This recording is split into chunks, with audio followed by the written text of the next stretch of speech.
Olá a todos, sejam bem-vindos à nossa oficina sobre potenciais invertebrados causadores de pandemias.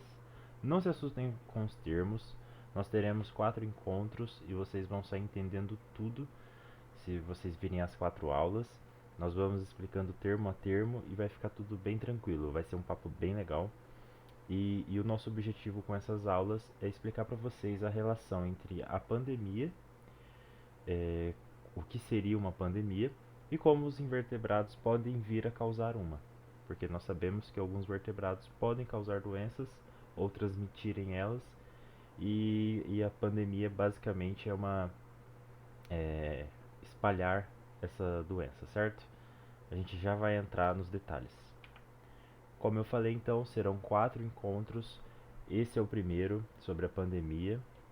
Meu nome é Vinícius, eu vou apresentar ela para vocês. Os outros encontros vão falar sobre verminoses, invertebrados como vetores e, por fim, um módulo especial só para dengue. Então, pessoal, sem mais delongas, para já começar aqui, vou falar sobre pandemia com vocês. E fica aí a reflexão. Para você, o que é a pandemia? Bom, para muitas pessoas e para mim também, é fechar tudo, né? Então tudo começou a fechar, a gente via nas ruas que o movimento reduziu, é, por um tempo ali não teve ônibus, né? Teve uma redução dos ônibus e o principalmente foi ficar em casa. Coloquei aqui até uma imagem de algo que se tornou muito comum. Nós temos aulas em casa, o home office, então muitas pessoas passaram a trabalhar em casa e, e com isso, né, vou até fazer outra pergunta para vocês refletirem.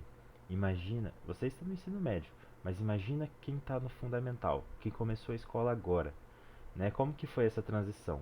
Em um ano, brincando na rua, de boa, sem máscara, com os amigos, e no outro ano, de repente, tinha que ficar em casa de manhã para ver um vídeo na internet, e esse vídeo o cara falava de muitas coisas que a pessoa a criança não fazia ideia do que era, né? Então aconteceu até um fenômeno de muitas pessoas, muitas crianças acharem que a escola era o Google, porque elas viam a aula, pesquisavam algo rapidinho ali no Google e beleza. Não entenderam por que elas tinham que fazer isso, né? Que estranho, né? A gente jamais ia imaginar que isso poderia acontecer. Mas, a termos científicos, o que seria a pandemia ao pé da letra? A ciência define a pandemia como um estágio avançado de contaminação. O que é isso? Então, quando a gente fala de contaminação, a gente está falando de algo que começa infeccioso. Infeccioso seria então algo que consegue te atingir, te infectar, né? Muitas vezes a gente chama infectar e contaminar como termos semelhantes. Existe uma singela diferença. Quando você diz que algo é infeccioso, você está dizendo que quem causa aquela doença é que está causando a infecção. A contaminação, ela não tem uma causa, ela pode ser só um contato que você tem, né? Você se contaminou só por entrar em contato, como é no caso do vírus da Covid, né? O vírus da Covid, ele é infeccioso, ele te infecta. Mas a contaminação, ela é entre as pessoas, né? As pessoas não querem te passar Covid, mas elas acabam te contaminando com a Covid. No caso, a pandemia, então, seria essa contaminação geral, né, em diversas cidades ao redor do globo, ao redor do planeta. Quem estuda o que é a pandemia é uma área da ciência chamada de epidemiologia, né, que em grego, né, a gente sempre usa os termos do grego. Epi quer dizer sobre, demos quer dizer povo e logos quer dizer estudo. Então é o estudo sobre o povo. Só que na área da saúde é um estudo sobre a população, mas das doenças que atingem essa população. E embora isso soe um pouco confuso, eu coloquei aqui para vocês algumas perguntas da epidemiologia e isso esclarece bastante o que é essa ciência. Então, quem estuda a epidemiologia vai fazer uma série de perguntas. Por exemplo, qual é a doença? Como ela surgiu? Quem que pode contrair essa doença? como a pessoa contraiu, quais são os grupos de maior risco, se são idosos, se são crianças, pessoas que já têm outras doenças, como é o tratamento, se existir, quantas pessoas morreram para essa doença, quantas pessoas sobreviveram, por que que algumas pessoas sequer tiveram contato com essa doença e, em especial, quem sobreviveu, por que que sobreviveu? Essa pessoa ela tem uma predisposição física, é algo genético, por isso que essa pessoa não foi tão atingida? São perguntas que a epidemiologia tenta responder. E essa ciência, ela define então três estágios de contaminação. Perdão, aqui no slide eu coloquei quatro, mas são três, tudo bem? O primeiro estágio de contaminação é o surto epidemiológico. Então é um surto, é algo rápido, vem em um estalo. O surto ele é local, geralmente ele é restrito a um bairro ou até mesmo a um hospital. É um hospital que ele está com um surto epidemiológico. Esse surto ele tem que ser algo rápido para ser classificado assim, né? Então geralmente dura um mês ou dois, né? Às vezes até um número de pacientes que estão com uma doença ali, e isso é um surto. E ela vai envolver poucos atingidos. Não necessariamente essas pessoas morrem, mas elas podem vir a óbito e ser classificado ainda como um surto, né?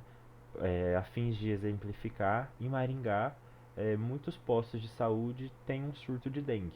Então, em determinadas épocas do ano, geralmente em chuva, né, logo após a chuva, você tem um surto de dengue surgindo.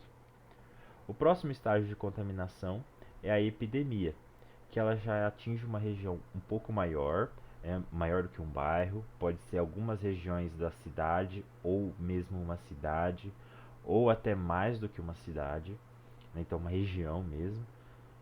É esporádico, é algo rápido ou não, pode durar por um bom tempo e ela geralmente tem muitos atingidos. Um estado de epidemia é um estado considerado grave.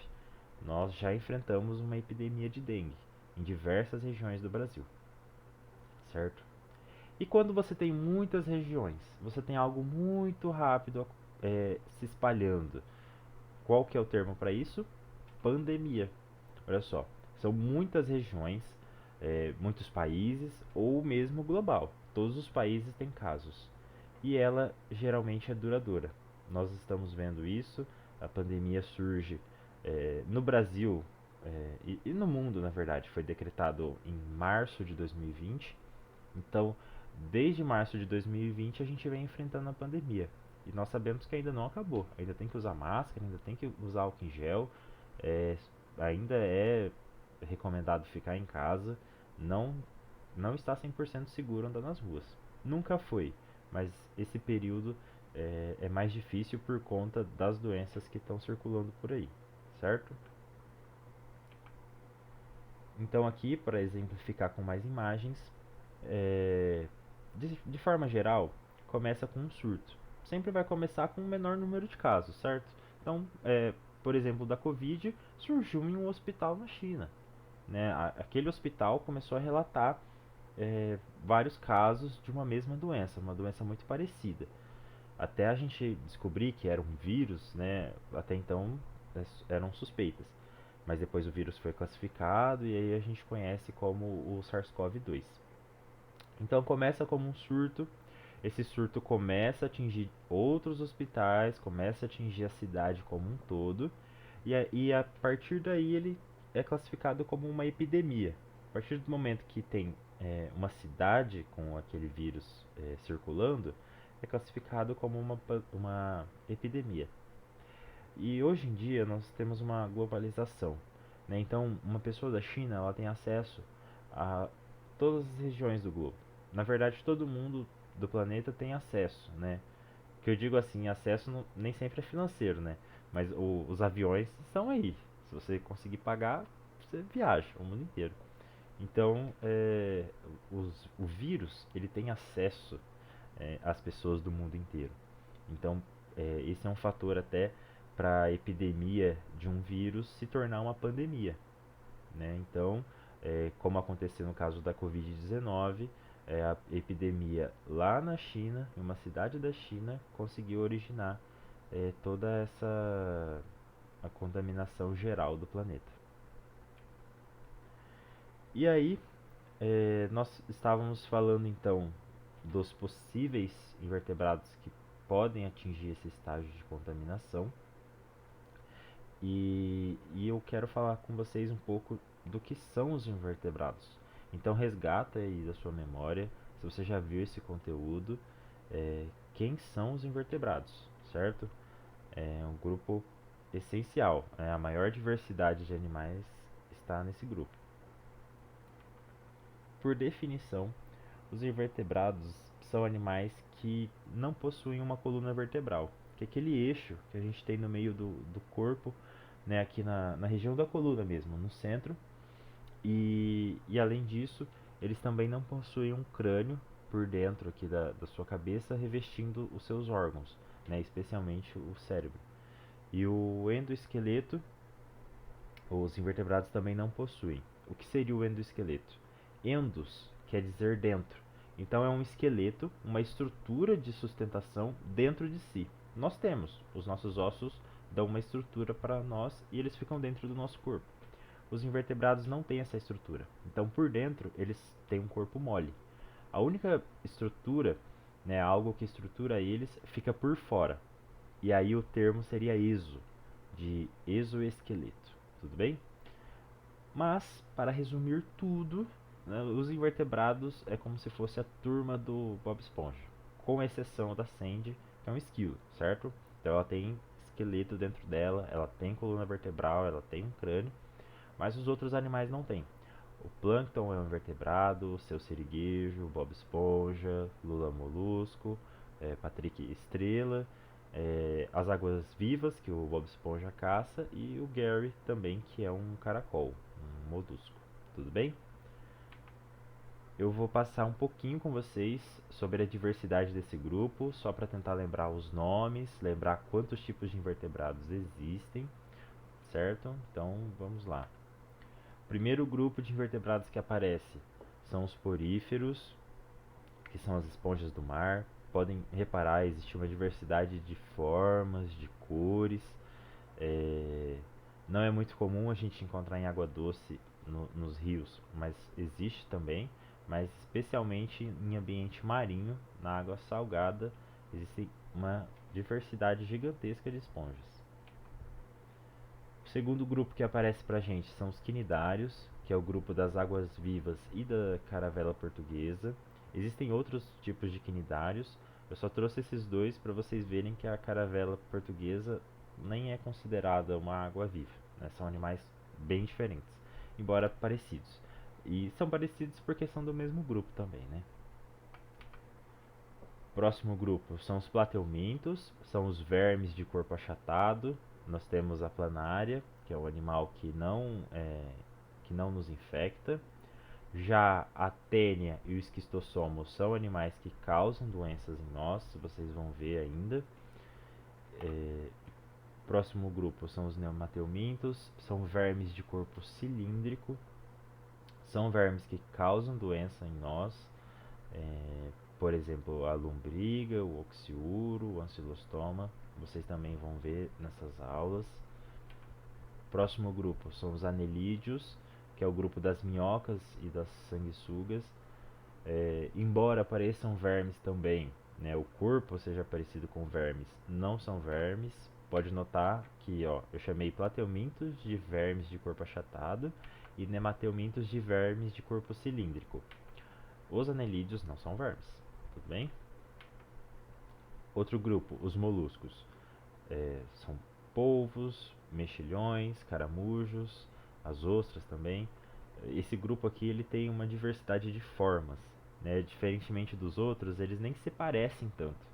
Eles têm um corpo mole, por isso moluscos, vem de mole mesmo, mas eles têm diferentes formas.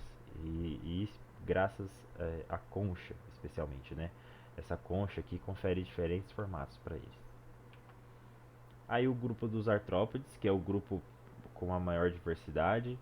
Nós temos as aranhas, né, aqui por exemplo a aranha prata, muito comum nos jardins. Os insetos, como por exemplo aqui o mosquito, e também os crustáceos. Os crustáceos também são artrópodes, né? O caso do camarão, do caranguejo, da lagosta. Por isso que eu trouxe aqui um camarão para vocês verem. E por fim, o último grupo de invertebrados, os equinodermos, que é a estrela do mar, o ouriço do mar, o pepino do mar. São animais que nós não costumamos ver porque eles são marinhos, né, por isso do mar. São marinhos, então eles vão estar ali na região costeira e geralmente na parte profunda do oceano, né? Então realmente é algo mais difícil da gente ter contato. Aonde que eu quero chegar com todo esse papo? Você já deve ter aprendido que no ciclo da vida ele surge a partir da união de gametas. Esses gametas eles vão originar uma única célula, que é o zigoto, e é a partir do zigoto que vai originar é, outros seres vivos. Então, por exemplo, no nosso caso, a partir do zigoto surge um feto. Esse feto, quando nasce, né, são os bebês, e os bebês vão se desenvolver até ter um estágio, né, no caso a adolescência, onde é, o ser vivo se torna apto a produzir novos gametas. Então ele se torna apto a continuar o ciclo de vida. No caso dos seres humanos, é simples assim. Bom, simples porque é o nosso, então a gente tem mais interesse em aprender. Mas nos outros animais o ciclo pode ser um pouco diferente, como no caso do sapo. Lembrando aqui que o sapo não é um invertebrado, tudo bem? Ele é vertebrado igual nós, mas só para exemplificar diferentes etapas.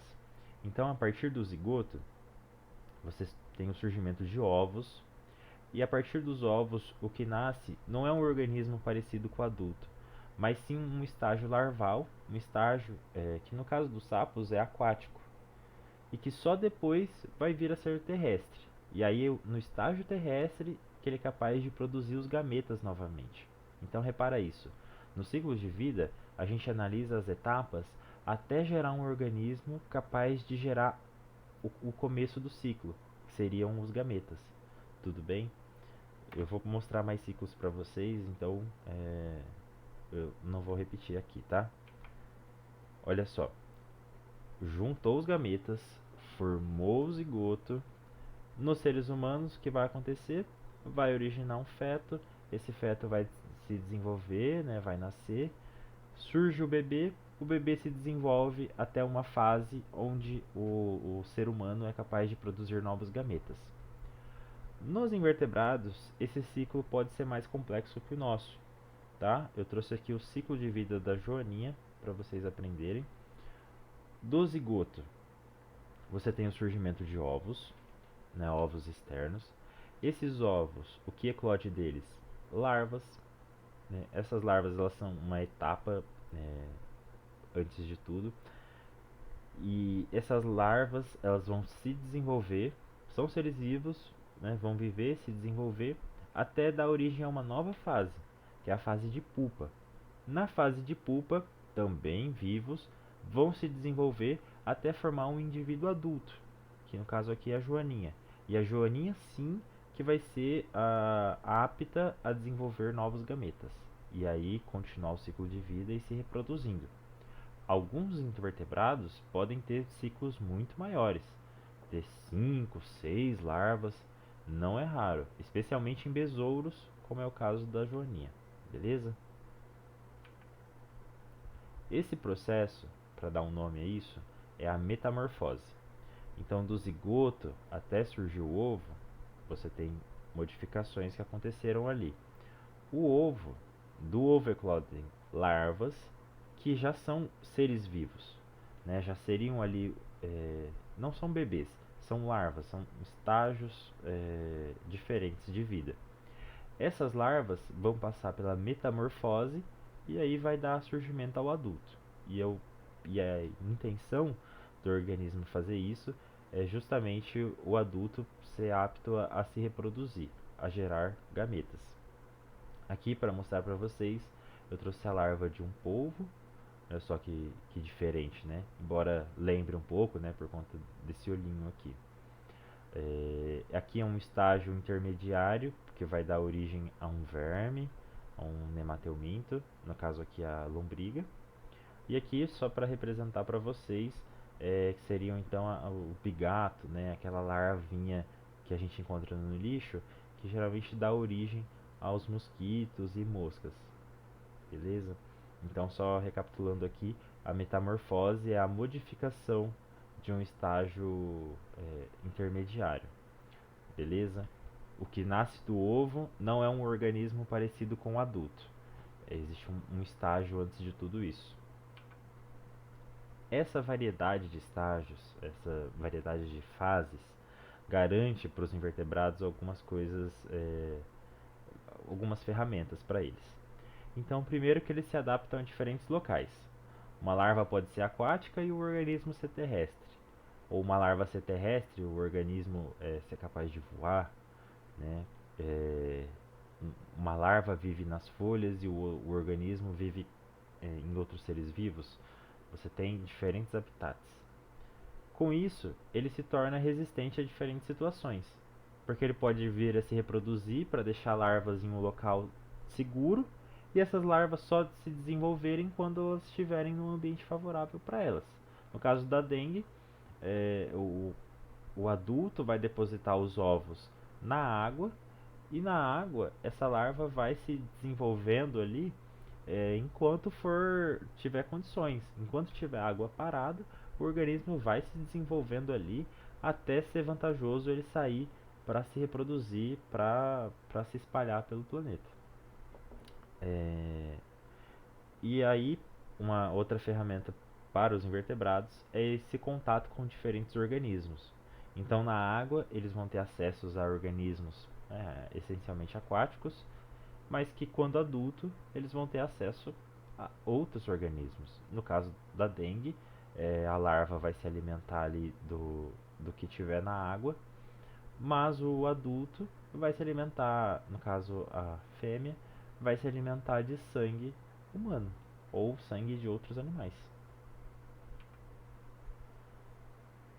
Para explicar para vocês, então, quem transmite a doença é chamado de transmissor. Olha só, um nome bem sugestivo, né? Quem transmite é o transmissor. Quem causa a doença é o causador, ou então agente etiológico. Tudo bem? É uma palavra mais difícil, mas ela pode aparecer para vocês. Mas lembra sempre que etiológico quer dizer causador. Por exemplo, um mosquito é, pode ser um agente transmissor. Por quê? A fêmea não vai estar te causando uma doença, mas pelo fato dela estar se alimentando do seu sangue, ela pode estar transmitindo alguém que vai te causar uma doença. E esse alguém que vai te causar uma doença pode ser bactéria, pode ser vírus, pode ser protozoário, pode ser fungos. No caso aqui da dengue, a dengue é causada por um vírus, mas um nome mais comum que vem aparecendo agora é o Zika vírus, que é transmitido pelo mesmo mosquito da dengue, o Aedes aegypti. Então aqui o mosquito é o agente transmissor, mas quem é o causador da doença é o Zika vírus, tudo bem? Ou então o mosquito, o Aedes aegypti é o transmissor e o Zika vírus é o agente etiológico, beleza? Então é isso. Muito obrigado. Desculpa ser um pouco rápido, mas a ideia é não prender muito vocês. Tudo bem? É um papo bem tranquilo. É um conteúdo com muito material pela internet. Vale muito a pena vocês consultarem também outras fontes. Beleza? Muito obrigado e vejam o próximo encontro. Bom, primeiramente, bom dia, boa tarde ou boa noite. Eu me chamo Luan e eu vou estar comentando com vocês hoje sobre algumas das doenças que são causadas por animais invertebrados, tá? Então, o Vinícius, ele já chegou a comentar com vocês ali no primeiro módulo sobre alguns conceitos bem importantes para a gente estar conseguindo entender essa sequência de aulas, tá? Ele chegou a comentar com vocês conceitos de pandemia, conceitos de epidemia, ele deu alguns exemplos para vocês aí de doenças que já se tornaram pandemias, que já se tornaram epidemias, né? Ele também abordou com vocês o conceito de animal invertebrado e ele finalizou ali fazendo uma distinção entre animal invertebrado, que é agente transmissor de doenças, e animal invertebrado, que é agente etiológico de doenças, tá? Então, né, nesse curto período de tempo que eu vou estar passando com vocês, eu vou estar comentando sobre algumas das doenças que são causadas por animais vertebrados, tá? Então, como o nosso tempo é curto, eu escolhi comentar com vocês aí sobre duas verminosas, que são duas verminosas bem importantes, bem recorrentes aí no nosso país, que apresentam uma grande importância sanitária aí, quando a gente pensa em doença parasitária causada por animal invertebrado, certo? Bom, antes de eu começar a comentar de fato com vocês sobre essas doenças que são causadas por animais vertebrados, é legal a gente já fazer uma pequena distinção. Existem doenças que são transmitidas por animais vertebrados, existem doenças que são causadas por animais vertebrados, tá? Eu trouxe aqui na esquerda alguns exemplos de doenças que são transmitidas por animais vertebrados, que é o caso da dengue, que é transmitida pelo mosquito Aedes aegypti, a febre amarela, que é transmitida também pelo mesmo mosquito, que é um animal invertebrado, a malária, que é uma doença extremamente grave, que é causada por um protozoário, também é transmitida por um outro animal invertebrado, que é um outro mosquito, pertencente aí ao gênero Anopheles. A doença de Chagas, que é uma doença extremamente grave, ela também é causada aí por um protozoário, porém ela é transmitida por um animal invertebrado, tá? Que é o bicho popularmente conhecido como barbeiro, tá? A febre maculosa também é uma outra doença causada aí por uma bactéria que é transmitida por meio de um invertebrado, que é um carrapato, que é popularmente conhecido como carrapato estrela, que recebe esse nome científico aqui, que é o Amblyomma cagenense, e a filaríase, tá? Que é uma doença aí bastante grave, principalmente nos países da África, que é transmitido por meio de um animal invertebrado, que é um mosquito, certo? Com relação às doenças que são causadas por animais vertebrados, existem muitas doenças que são causadas por animais vertebrados, mas as principais, né, as mais importantes que a gente mais conhece, são as verminoses, tá? Existem inúmeras verminoses, existe a ascaridíase, existe a esquistossomose, existe a estrongiloidíase, a hidatiose, existe a tricoríase, enfim. Existem inúmeras doenças aí que são causadas por animais vertebrados, né, dentre eles os vermes, só que como o nosso tempo é curto, eu vou enfatizar aqui nessa aula sobre duas verminosas, tá?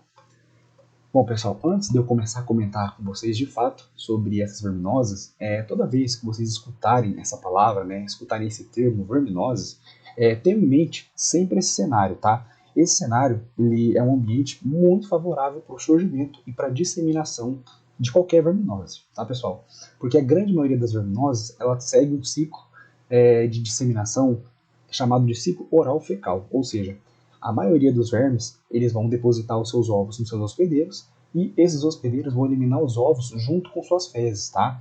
E aí outra pessoa, né, um outro indivíduo sadio, ele acaba ingerindo o ovo, né, de uma forma acidental e adquirindo então a verminose, tá? Então observe bem essa imagem, né, que retrata bem uma comunidade onde aparentemente não tem rede de esgoto, não tem coleta de lixo, não tem tratamento de água, tá?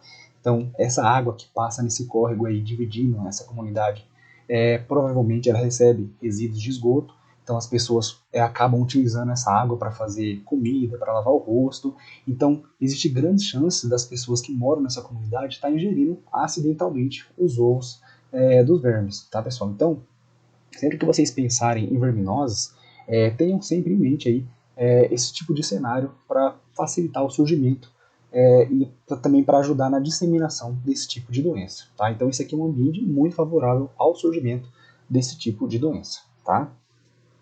A primeira doença que eu queria estar comentando com vocês hoje é a esquistossomose, tá, pessoal?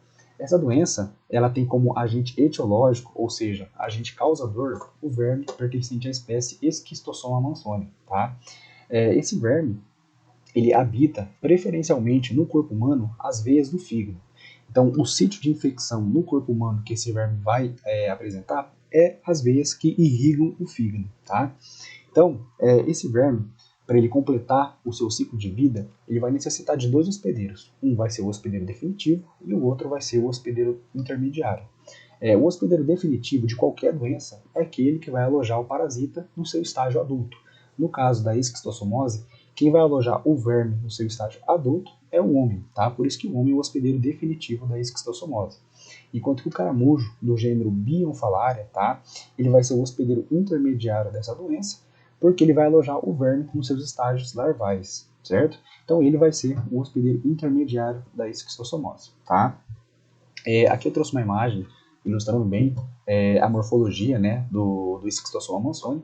Aqui dá para ver bem que em rosinha a gente tem o macho e em laranja a gente tem a fêmea. Ambos os vermes apresentam na sua região anterior do corpo, onde seria a cabeça do animal, estruturas modificadas e ventosas, que servem para esse animal se fixar lá nas veias do fígado. É interessante comentar também que o macho apresenta uma espécie de uma fenda no seu corpo, que é chamado de canal ginecófilo. E esse canal ginecófilo, ele é um órgão de cópula do corpo do macho. Então a fêmea ela se enrosca, digamos assim, nesse canal ginecófilo. Esses dois animais ficam copulando ali, né, nesse local. E quando a fêmea ela engravida, ela se desprende desse canal ginecófilo e migra lá para o fígado, migra lá para o intestino para poder depositar os seus ovos, tá? Então basicamente, essa é a cara do Esquistossoma mansoni. Ele vai desempenhar esse tipo de papel no corpo do seu hospedeiro definitivo, que no caso é o homem, certo? Aqui eu trouxe uma imagem do hospedeiro intermediário da doença, que é o caramujo do gênero Bionfalaria, tá? Então ele que vai alojar os estágios larvais do Esquistossoma mansoni, certo? Bom, então com relação ao ciclo de vida desse parasita, vamos imaginar aqui que esse homem está doente, ele está com esquistossomose, e ele indevidamente defecou num local próximo a um rio, né, próximo ao curso d'água. Então, junto com suas fezes, como esse parasita ele habita lá as vias do fígado e a fêmea migra lá para o intestino para depositar os ovos, junto com as fezes dessa pessoa doente vão ser eliminados os ovos do verme. Então, esses ovos, por meio da ação da água da chuva e também por meio da ação do vento, esses ovos vão atingir um curso d'água, né, um rio, uma lagoa, que seja. Esses ovos vão cair no rio, vão eclodir e vão dar origem ao primeiro estágio larval do verme, que seria então a larva miracídio. O miracídio é uma larva muito pequenininha, muito diminuta, que ele vai ter uma única função, nadar nesse rio tentando encontrar o hospedeiro intermediário da doença. Então o miracídio ele vai encontrar o caramujo do gênero Bionfalaria. Uma vez que ele encontra esse caramujo, ele penetra no caramujo, começa a se reproduzir dentro desse caramujo e se diferencia no segundo estágio larval do verme, que seria então as larvas cercárias. Uma vez formadas essas larvas cercárias, elas saem do caramujo, atingem ali a coluna d'água e ficam esperando alguma pessoa entrar nesse rio. Vamos supor que esse indivíduo ele entrou nesse rio para pescar, para poder nadar, enfim, fazer qualquer coisa. Essas larvas cercárias, então, elas vão identificar a presença dessa pessoa, vão penetrar ativamente na pele desse indivíduo e vão atingir a circulação sanguínea. Uma vez que essas larvas atingem a circulação sanguínea, elas migram lá para o fígado, se desenvolvem nos vermes adultos e começam então a se reproduzir dentro desse órgão, tá? Aí toda vez que essa fêmea engravida, ela migra lá para o intestino, deposita seus ovos nesse órgão e aí essa pessoa, quando for defecar, ela vai estar eliminando os ovos do verme no ambiente, tá? E o ciclo vai ficar se reiniciando toda vez que essas cercárias penetram no novo indivíduo, certo? Bom, então com relação aos sintomas e a prevenção da esquistossomose, né, dois sintomas são os principais, tá? São os mais conhecidos. O primeiro deles é a coceira no corpo, que se dá basicamente nos locais onde as cercárias penetraram, tá, na pele da pessoa. Então aqui nessa imagem dá para ver bem um calcanhar bastante lesionado, digamos assim, cheio de manchinhas vermelhas. Cada pontinho vermelho desse representa o local por onde uma cercária penetrou. E isso vai causar muita coceira no corpo das pessoas, tá? Além disso, um outro sintoma que também é o mais conhecido para essa doença é a ascite, que é popularmente chamada de barriga d'água. Essa ascite, ou barriga d'água, ela é resultado aí da atividade que esse verme desempenha no fígado e também no baço, em alguns casos, quando a doença se encontra num estado mais agravado. Então vamos imaginar que essa pessoa aqui da esquerda acabou de pegar a esquistossomose. O verme então começou a habitar o fígado. Uma vez que ele habita o fígado, ele começa a se reproduzir nesse órgão e causar muita inflamação nesse órgão. Esse órgão, por consequência, ele começa a triplicar, né, aumentar o seu tamanho. O baço, como ele é um órgão de defesa do nosso corpo, ele também aumenta seu tamanho na tentativa de produzir mais anticorpos para poder neutralizar a ação desse parasita no nosso corpo. Consequentemente, esse baço aumenta, começa a se acumular muito líquido entre os tecidos que formam a cavidade abdominal e o indivíduo forma então essa barriga aí que lembra uma barriga d'água, tá? Então esses são os dois principais sintomas da esquistossomose. Com relação às formas de prevenção dessa doença, a primeira forma de você tratar e prevenir outras pessoas de qualquer tipo de verminose é o tratamento de doentes. Se você trata as pessoas doentes, essas pessoas param de ficar eliminando os ovos dos vermes no ambiente, tá? Então, com isso, diminui a incidência da presença dos ovos de qualquer tipo de verme na vegetação, na água, nos rios, enfim, tá? O tratamento de doentes, então, é uma forma de se prevenir da esquistossomose bastante eficiente. O saneamento básico também é muito importante você ter, né? Principalmente no que diz respeito à rede de esgoto. Se você tem rede de esgoto numa determinada comunidade, jamais as fezes de uma pessoa contendo os ovos de qualquer verme vão parar num curso d'água que é utilizado aí pela comunidade, tá? Então, se você tem rede de esgoto, as fezes com os ovos ou as fezes sem os ovos, elas vão ser encaminhadas para o local correto, tá? Educação sanitária também é bem importante para você combater a esquistossomose, né? Se você tem noção de que você pode ser hospedeiro de algum parasita e você ser assintomático, você não vai sair defecando em qualquer local por aí, porque você sabe que você pode estar eliminando os ovos dos vermes junto com suas fezes, tá? Então, educação sanitária é bem importante. O combate ao caramujo também é uma outra medida que vem sendo adotada em alguns estados do nosso país, que basicamente é a aplicação de molucidas, né, nos ecossistemas aquáticos para poder matar o caramujo, para impedir com que o parasito ele atinja a forma de cercária, né, que é a forma infectante para o ser humano. Porque se não tem caramujo no rio, o miracídio não consegue penetrar no caramujo, consequentemente ele não se desenvolve na larva cercária. Então, a gente tem aí o interrompimento do ciclo de vida do parasita, certo? É uma forma bastante eficiente aí que vem sendo utilizada no nosso país. E por fim, evitar contato com rios contaminados, né? Se você desconfia que um determinado rio, né, ele tem muito caramujo, ele dá muita coceira nas pessoas, é bom você nem entrar nesse rio para você não ter dor de cabeça depois, certo? Bom, a outra doença que eu queria estar comentando com vocês hoje é a ascaridíase, tá? Essa doença, ela tem como agente etiológico, ou seja, agente causador, o verme pertencente à espécie Ascaris lumbricoides. Esse verme recebe o nome popular aí de lombriga, né? Eu acredito que todo mundo já ouviu falar de lombriga, pelo menos alguma vez na vida. E a lombriga causa a doença, então, chamada de ascaridíase, tá? Então, a partir de hoje, vocês já saibam que a ascaridíase é uma doença resultante da atividade do Ascaris lumbricoides, que é popularmente conhecido como lombriga. Essa doença, diferentemente da esquistossomose, ela vai ter um único hospedeiro, tá? Então, a ascaridíase, né, a lombriga, para ela completar o seu ciclo de vida, para ela sair do estágio larval e atingir a forma adulta, ela necessita de um único hospedeiro, tá? E no caso dessa espécie de lombriga, esse único hospedeiro é o homem, tá? Só a título de curiosidade para vocês, essa doença ela afeta aí aproximadamente 25% da população mundial e ela é muito prevalente em locais onde não existe saneamento básico, tá? Então, a gente vai ver no ciclo de vida da lombriga que essa doença ela é muito mais intimamente relacionada com a falta de rede de esgoto do que a esquistossomose, tá? Quando a gente for ver o ciclo de vida da lombriga, né, da doença, a gente vai entender melhor essa questão, tá? Então aqui eu trouxe uma imagem do verme adulto, só para vocês verem aí o formato da lombriga. Aqui na esquerda a gente tem a lombriga fêmea e aqui na direita a lombriga macho, certo? Bom, então vamos entender como é que funciona o ciclo de vida aí da lombriga, tá? Vamos imaginar, deixa eu desenhar um tiozinho aqui, vamos imaginar que essa pessoa, ela tá com ascaridíase, né? Vamos imaginar que essa pessoa tá contaminada com a lombriga. Então, a lombriga, ela habita preferencialmente o trato intestinal do ser humano. Então, lá no intestino dessa pessoa vai ter macho e vai ter fêmea, né, de lombriga. Eles vão ficar copulando nesse órgão. A lombriga, então, vai engravidar e vai começar a eliminar os ovos no intestino. E esses ovos vão sendo eliminados junto com as fezes dessa pessoa, certo? Então, vamos imaginar que essa pessoa defecou num local onde não tem saneamento básico. Esses ovos atingiram um curso d'água e esse curso d'água, vamos pensar que ele é utilizado para poder abastecer de água ali uma determinada comunidade. Então, as pessoas que forem consumir aquela água contaminada com os ovos da lombriga, se essas pessoas não filtrarem essa água, ferverem essa água, ou então essas pessoas não lavarem corretamente os seus alimentos, né, porque existem muitos alimentos que são contaminados com os ovos da lombriga, porque eles são regados, né, com águas contaminadas. Então, se as pessoas não lavarem corretamente frutas, verduras, ou então filtrarem a água, essas pessoas passam então a ingerir o ovo da lombriga, certo? Então, a forma de contágio da ascaridíase para o ser humano é a ingestão do ovo da lombriga, certo? Então, vamos imaginar que essa pessoa aqui, ela ingeriu o ovo da lombriga.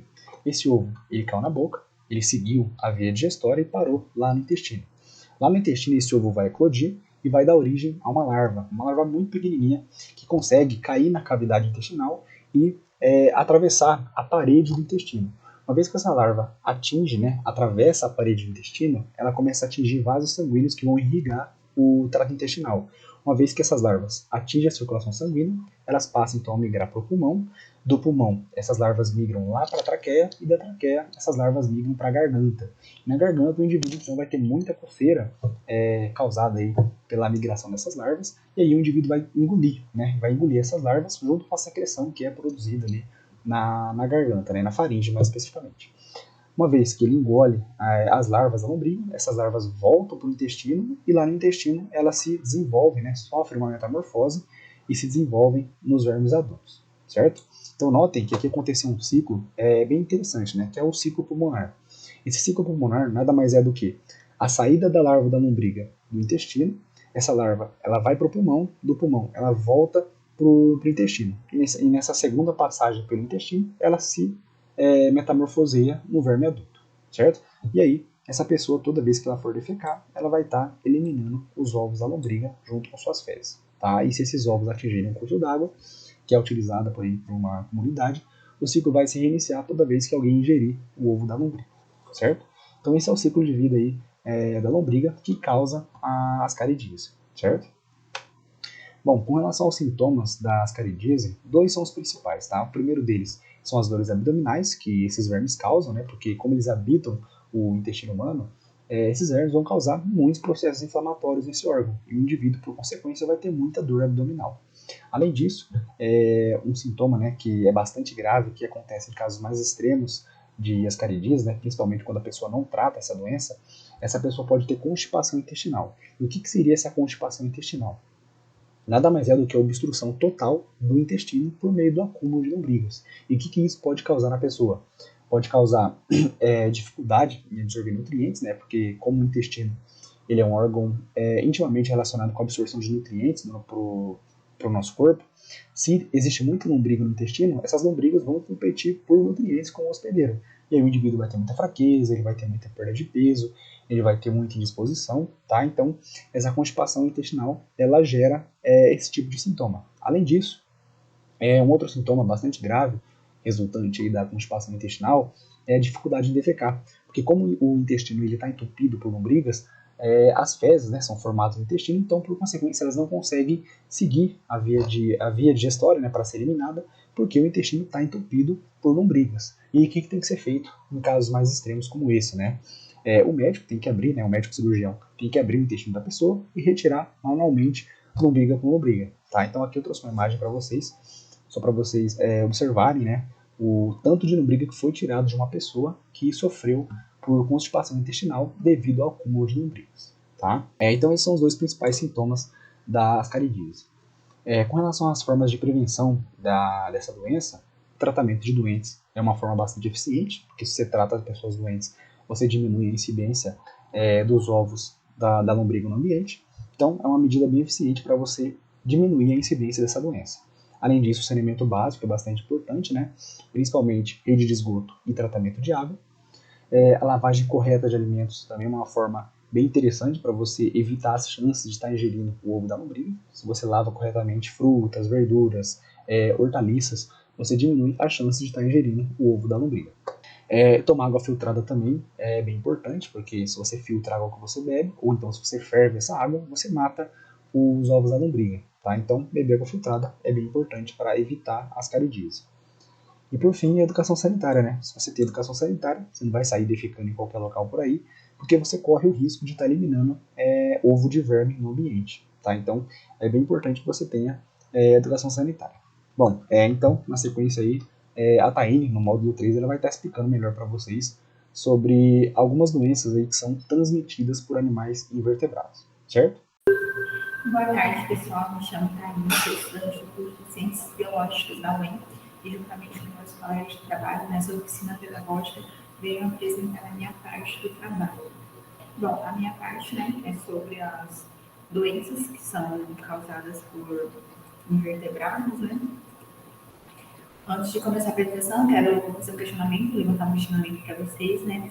que a gente está vivendo a pandemia do Covid-19, né? Porém, já existiram outras pandemias ao longo da história, né? Queria saber se tem alguma que vocês já souberam, ou qual seria essa pandemia, e como era a forma de transmissão, e se em alguma delas a transmissão era um vertebrado, o vetor da doença, né? As doenças que eu venho falar aqui hoje doenças causadas por invertebrados, né? Por mosquitos, a febre amarela, que é uma endemia, a dengue também, que é uma endemia, e a malária, que é uma epidemia. Bom, a febre amarela. A febre amarela é uma doença viral aguda, né? Imunoprevisível.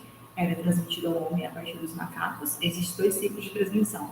O silvestre e o urbano. O silvestre hoje em dia é o que mais acontece. O urbano ele não acontece mais desde 1942.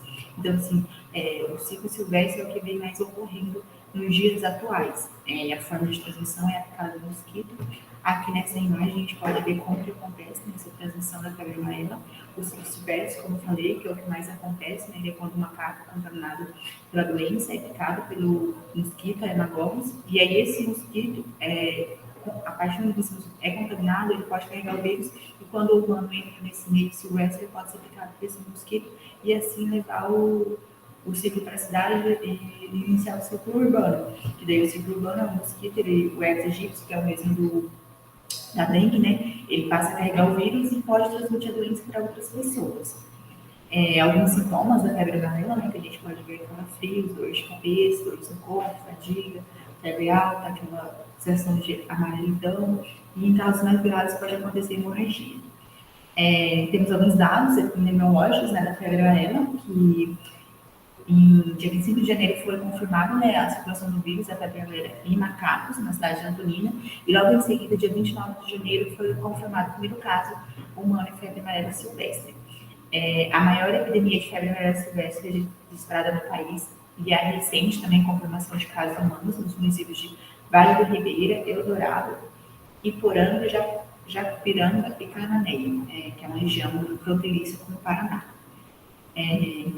Sobre a febre amarela, eu quero levantar outro questionamento com vocês. Essa doença, ela continua a existir, mesmo nós estamos em uma pandemia de Covid-19? Vocês acham que surgiram novos casos? Como que ficou, né?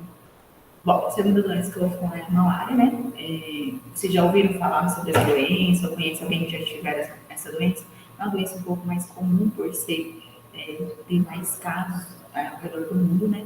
Ela pode ser conhecida como impaludismo, ela é uma doença infecciosa, não contagiosa e de uma evolução crônica, então demora um pouco a evolução dela, né? Provavelmente a doença parasitária é mais antiga, né? Ela é muito antiga, os primeiros casos é muito antiga. O ciclo de infecção do parasita da malária, né? Ele se infecta no mosquito, a anápolis, esse mosquito ele pica a pessoa infectada. O ciclo de infecção acontece no fígado, a partir das hemácias, né, do sangue infectado. Esse mosquito anápolis, a fêmea, pode infectar uma próxima pessoa. Os sintomas dessa doença: dor de cabeça, febre, cansaço, dor, náusea, vômito, inchaço, tosse seca, suor, palidez. A prevenção da malária é uma prevenção de qualquer outro mosquito, né? De usar repelente, observar sintomas, se for numa área silvestre, que possa ter casos da malária, se você for numa área silvestre, também usar roupas adequadas, para que o mosquito não corra, o risco do mosquito, a picada do mosquito, né? E também prestar atenção quando for fazer acampamento, prestar atenção de na barraca, se você está usando repelente, esse tipo de cuidado. Outra questão sobre a malária, por mais que estivesse há algum tempo em pandemia, né? A gente está em pandemia quase 2 anos, né, do Covid-19, será que ela ainda continua causando mortes? Ou nesse cenário de pandemia ela acabou sendo esquecida pelo caso do Covid ser mais casos abrangentes assim, em mais áreas, né? Eu trouxe essa reportagem aqui, que qual o impacto do Covid no combate à malária, que aconteceu na no início da pandemia, né, do coronavírus, para que a malária não fosse esquecida mesmo, para que acontecesse ainda o apoio para enfrentamento da doença, porque na África subsaariana, que é onde há mais casos, é necessário ainda ter acesso aos medicamentos antimaláricos e para que os números de mortes não crescessem pelo fato de ter sido esquecida por causa do Covid. Mas mesmo assim, ainda um terço dos países interromperam esses programas de prevenção da malária. no diagnóstico e tratamento no primeiro trimestre de 2021. Por medo de adoecer, os moradores das áreas com malária até relutaram a procurar diagnóstico e tratamento oportuno. E, além disso, ao fato dos profissionais de saúde terem sido recrutados, acabaram tendo que ir para a pandemia, acabaram deixando um pouco de lado essa área da malária, né? Bom, a dengue, né? A dengue, ela tem como vetor também o invertebrado, que é o mosquito Aedes aegypti, que é o mesmo mosquito que causa a febre amarela urbana, né?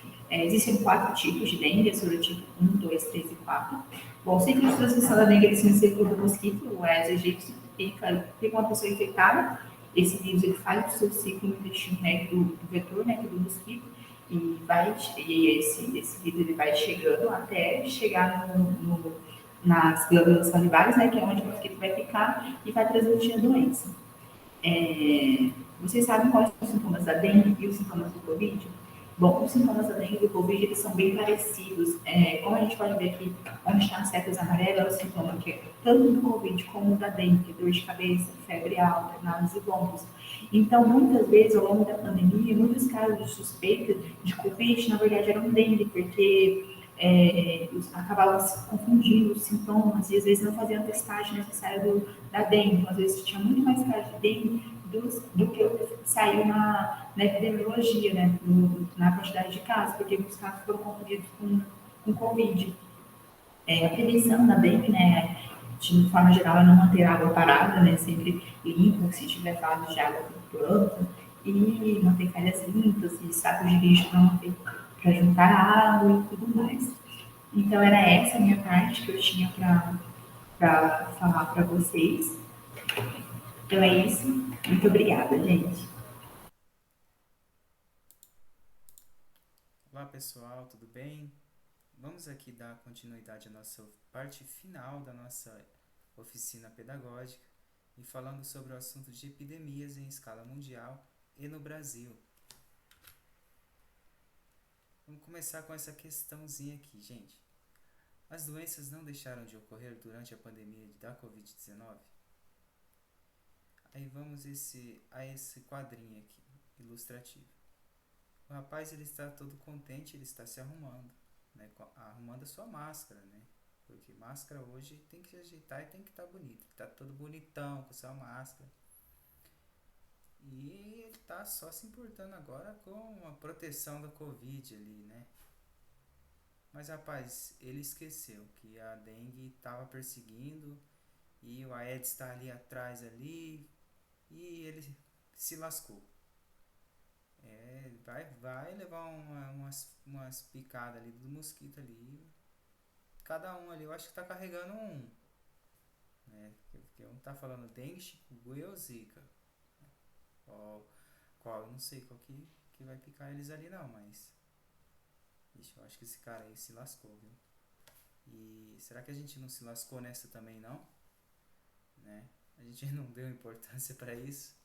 Brincadeira, pessoal. Vamos levar a sério as coisas e só relacionar algumas coisas que estão ligadas a essas doenças. E o que tem a ver, né? As doenças não deixaram de ocorrer, né, com esse gráfico do CAD único aqui, mas o que é isso? Não, calma, gente. A gente vai ver isso aí, tá? Então, vamos falar primeiro agora um pouquinho dessa relação da pobreza aí.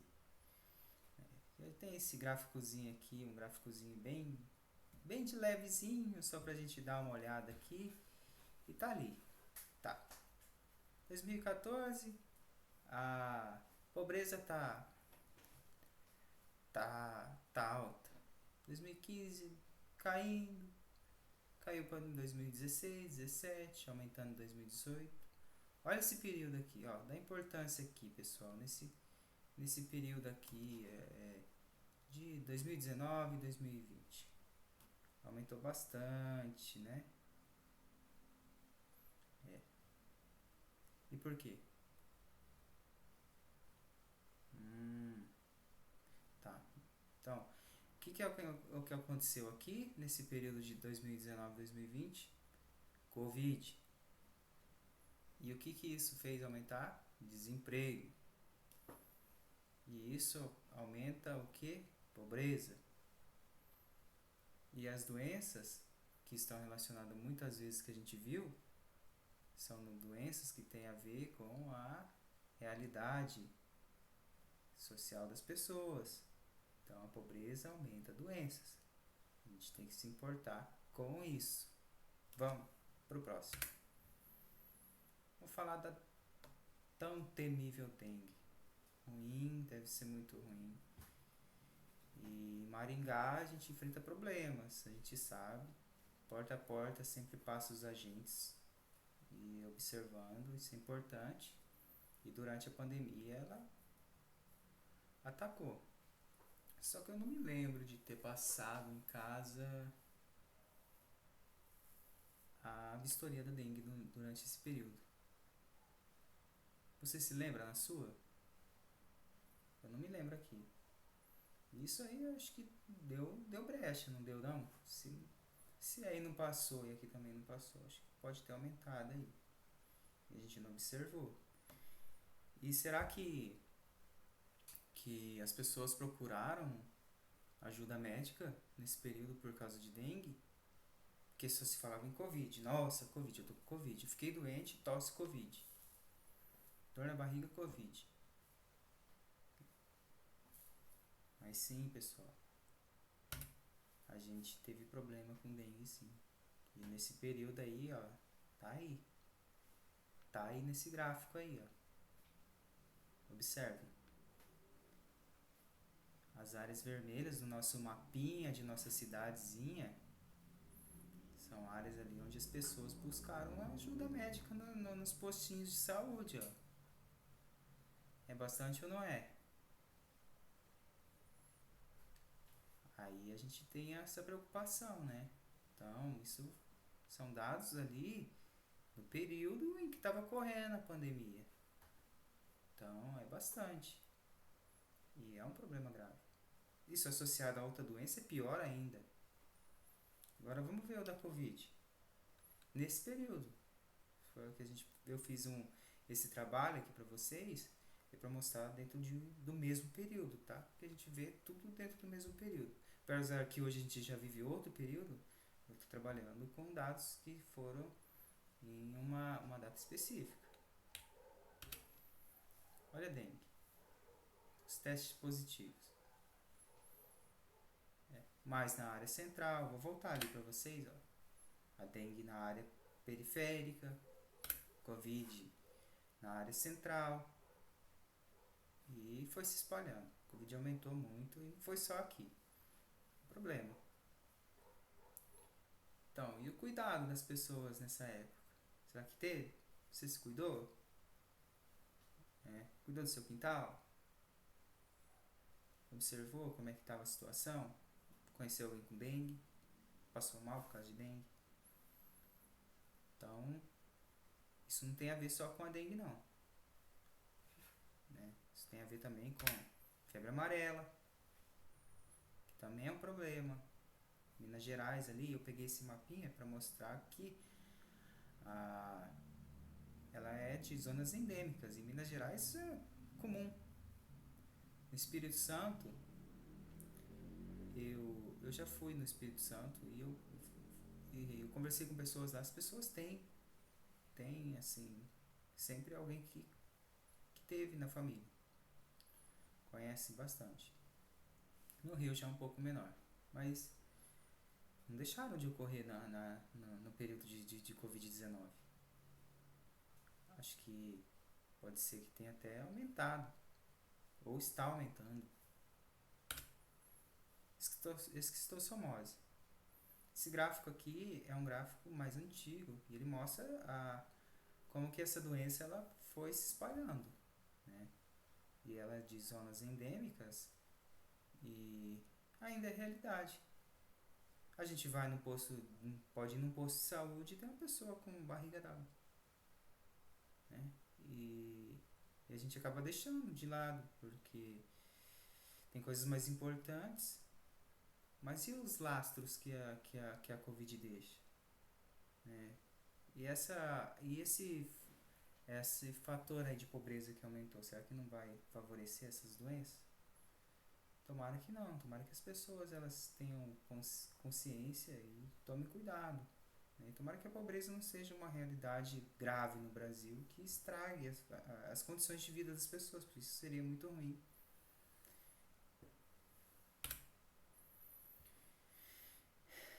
Essas doenças elas vão acontecer, tá, pessoal? Então, são surtos que vão persistir, se a gente não cuidar, não vai deixar de existir. E muito difícil deixar de existir, uma doença sempre vai estar acontecendo. Mas o que pode melhorar é as condições de vida das pessoas, né? Se as pessoas começam a ter uma condição melhor de vida, elas terão melhores condições de vida também. E isso melhora essa relação entre doença e a nossa vida. Então, se melhorar as condições de vida das pessoas, o emprego aumentar, tudo vai ficar ok.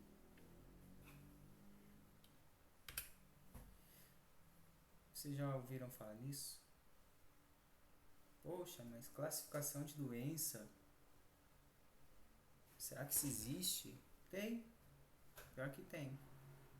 Quem de vocês já não foi lá no médico pegar um atestadão lá? Eu não vou fazer a prova hoje, eu vou lá pegar um atestado. Eu tô brincando, pessoal, não façam isso, tá? Mas quem nunca, né? Aí o médico foi lá e colocou assim, esse cara tá com gripe. E ele foi lá e te enquadrou nesse CID, cara. Você nem percebeu, ele te enquadrou. Isso é um sistema de classificação de estatística internacional de doenças e problemas relacionados à saúde. Isso ajuda a ter números que classificam você e todos nós em um quadro que pode dizer ou não se essa doença vai ser endêmica, vai ser uma epidemia, uma pandemia. Já pensou? Se muita gente começa a dar falsos atestados, isso pode também, né, prejudicar um pouco esses números aí.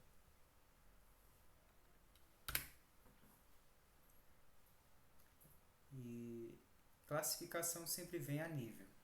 Então, vem a nível de doenças transmissíveis.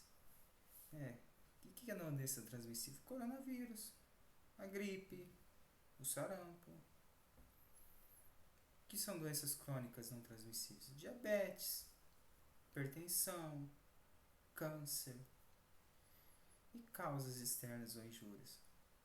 Acidentes de trânsito, quedas. Então isso também tem que se classificar. Separar.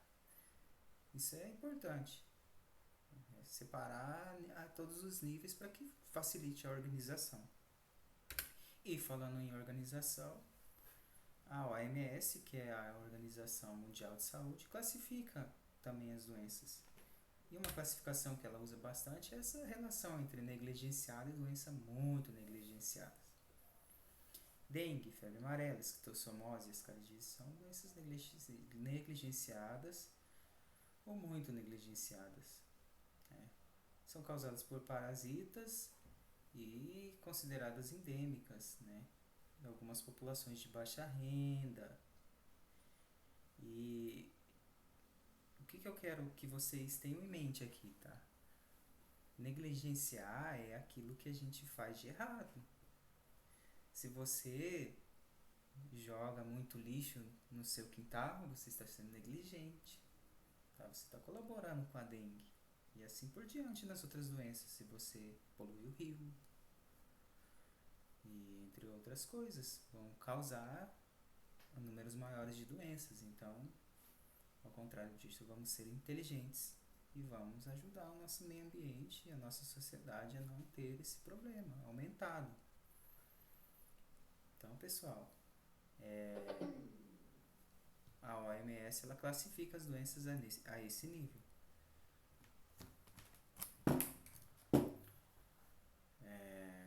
E da minha parte é basicamente isso. Aqui tem uma atividade.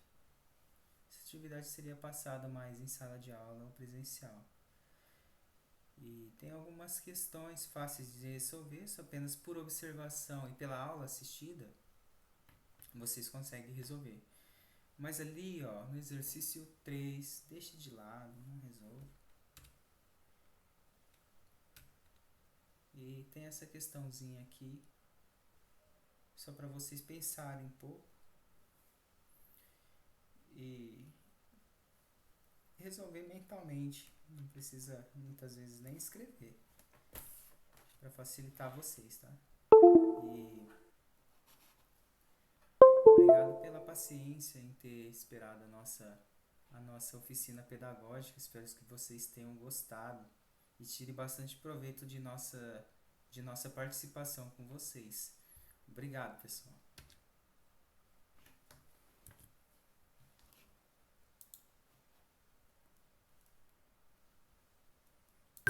Pessoal, após a nossa equipe terminar de apresentar, as pessoas do grupo terminar de apresentar, né, a gente vai mostrar para vocês, vai querer que vocês façam um quiz, né, sobre o conteúdo que a gente apresentou na oficina, um quiz bem legal. Eu vou mostrar para vocês como que faz para jogar. O link do quiz vai estar na descrição do vídeo que a gente vai postar, mas eu vou mostrar para vocês como que joga, tá? Bom, vocês vão clicar, né, no link que vai estar embaixo do vídeo. Aí vocês vão vir aqui nessa tag, né? Aí vocês vão aguardar um pouco. Aí vão aqui em Start. Aí esperar carregar o jogo, né?